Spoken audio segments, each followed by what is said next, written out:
The one phone call you do not want to get is the one saying that your son has been in a terrible accident. Kevin was only 20 years old. He was a labourer on a building site. A forklift truck crushed him to death. It was driven by an untrained driver. We were just leaving Manchester Royal when a vehicle came in with an emergency. The patient was having a cardiac arrest.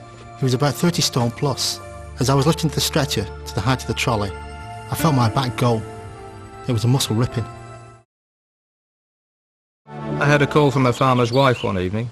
Her husband had been acting aggressively because he'd been under so much pressure. She was concerned about herself and for her children. I said it was vital to talk to someone about it. It's too easy to suffer in silence, and who knows where it might end up. I was working on some guttering about 12 feet up. The ladder was positioned on a slope. I leaned over to reach the last bit and the ladder slipped. I broke my femur in my left leg and I've been off work for 8 months. The loss of earnings, everything. With 4 children, it's affected our whole way of life. I was trying to save time. Basically, there was a lack of safety equipment. There weren't any nets.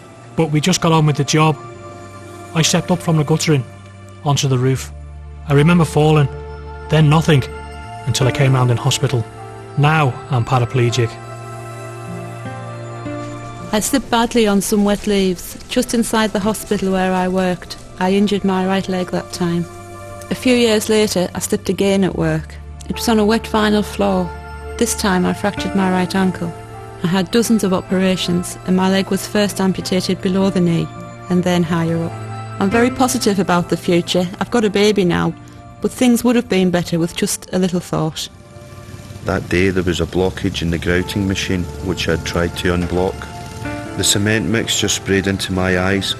The pressure knocked me 6 feet into the air. I lost the sight of my left eye and suffered burns to my face. I worked on maintenance in old buildings for most of my working life. 3 months ago I was diagnosed with a tumour on my lung.